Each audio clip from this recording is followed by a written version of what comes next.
guys, we're back.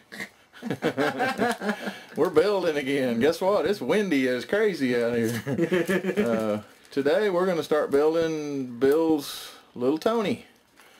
See what kind of damage we can do to it. Nice looking plane. We started a little late, forgot to do the unboxing, but anyway, we'll try to get the rest of it for you. Here we go. Alright, we will start out with the wings. Most kits, for whatever reason, that's what they go to first, but anyway. We've already got the ailerons hinged in. We use CA hinges that came with the plane. Got them in. We've got the servo trays out of the wing. Got the blocks glued on. We're waiting for them to dry good and solid. We're fixing to mount the servos and put the wing together. This is a one-piece wing. We'll have a little more update after we get that part done. I was ready. Okay, we're back. We're going to put the servo trays together. Got the blocks already glued. One thing that in this hobby that is absolutely worth every penny. We got ours at Home Depot, a little Ryobi lithium battery in the handle. Got 2 speeds. Got your settings here. Lock and chuck. That thing is worth $1 million building these planes. It is. It's worth its weight in gold. I paid $19 for it. I wouldn't take $200 for it. Exactly. Anyway, we're gonna get the servos mounted up here. One other thing I do when I take my trays off my wings, a lot of them are just square. These have an angle, so they'll actually only fit one way. But I do like to label them. I'll put F for front, right hand side, and then my arrow indicates that goes toward the fuselage, and that way I know exactly where it goes on the wing. So anyway, let's get on to the servos. We've mounted our blocks. We got our servo arms centered in the hole. Make sure it all fits good, and I'm going to take my little drill and drill some pilot holes.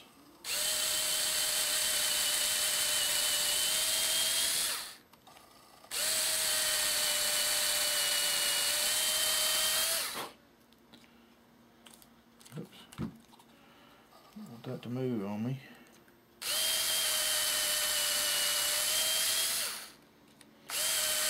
These blocks of wood here are heavy, so there's really not any reason to put CA in them. They fit extremely tight. Now, let me move some stuff here. Got junk everywhere. Want to try this?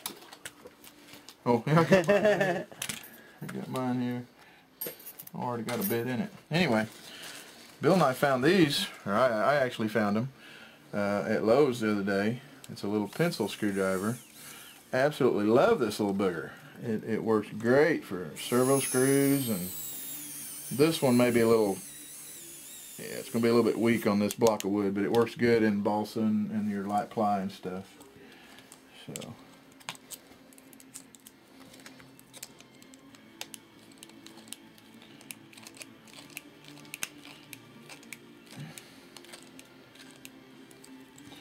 One things are tight.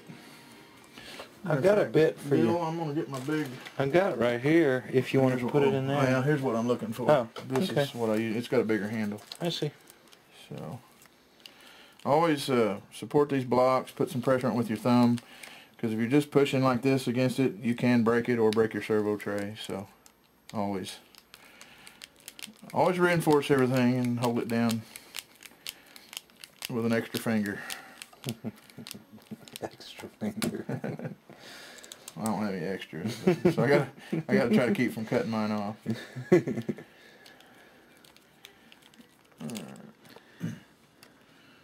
Okay. All right.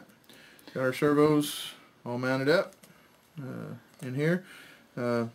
Some kits, all it calls for is gluing the blocks. Some of them, you glue them and put a screw in here. This is one that shows the screw, so we're gonna put that in there. It sure is not going to hurt anything. And just find the center of the block.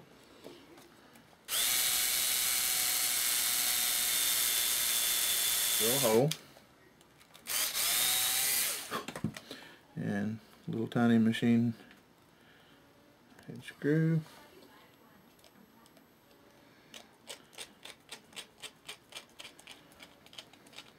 Likens to that. Yep.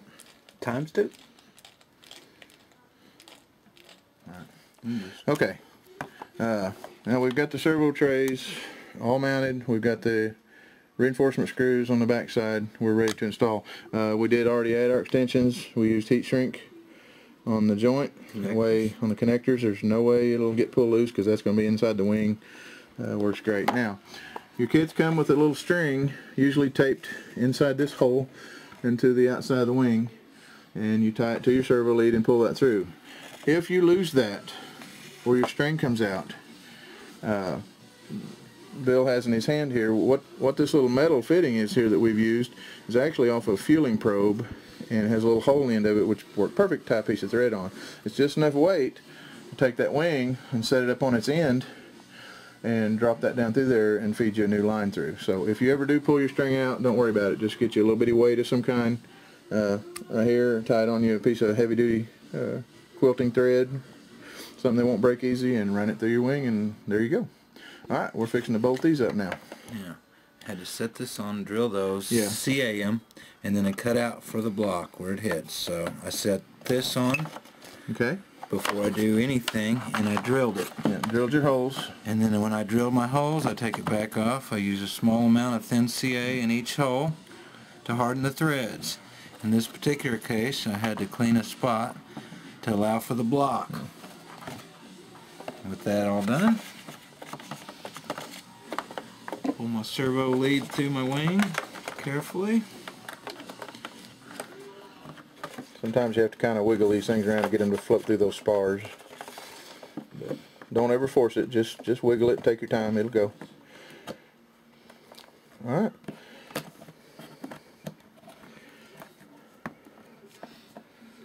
Alright, he's got that servo tray in. Put the screws in. Like I say, always remember to super glue CA lights. Use thin CA so it'll wick. But put that in your holes that once you've drilled them, and it really makes those screws tighten up a lot tighter, and they won't vibrate loose. Should I use water? We are linking the receiver to the radio. There we go. Lights on. Link to that channel. The reason we're doing this at this point is before you screw your servo tray in, you have to hook up your receiver and center the servo arms on here. Which we have done before, believe it or not, we've made mistakes.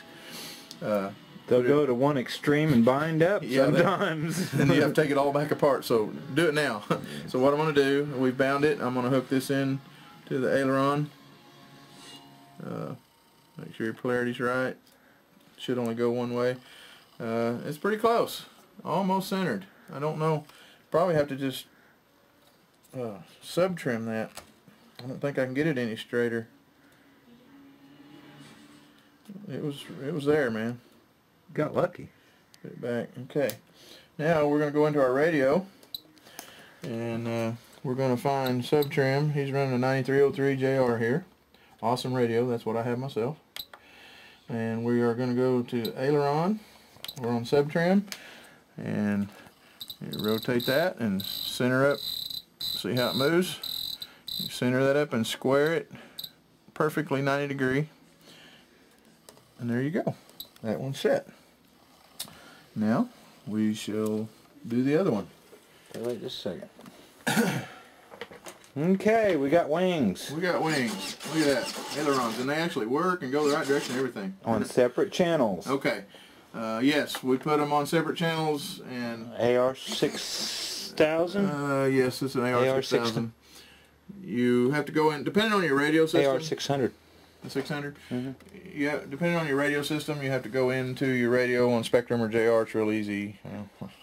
Anyway, you have to go into here and couple different settings. Let me see if I can find it. You go to device select and make sure your gear and your flap are extra channels on this particular receiver. So we went to the down and made sure those were on initiate, or what are initialized, or whatever it stands for. I can't remember. Initiate. Anyway, then you go to your wing type and you put it on normal, which you can choose from normal, flapper on, or delta. Leave it on normal. You go down to aileron on your mate line, and you click that, and it gives you an option of gear or flap. Flap is actually aux 1 on this receiver, and it'll say gear. So we chose aux 1 flap. You click that, and that gives you dual channels. And what that does, and you can go into your sub trim, and you've got right aileron and left aileron. So I can highlight that, and I can trim each aileron all by itself. It doesn't move the other one, so it makes it really easy to fine-tune these things. You can also do the same thing on your elevator halves, and it works well too. Okay.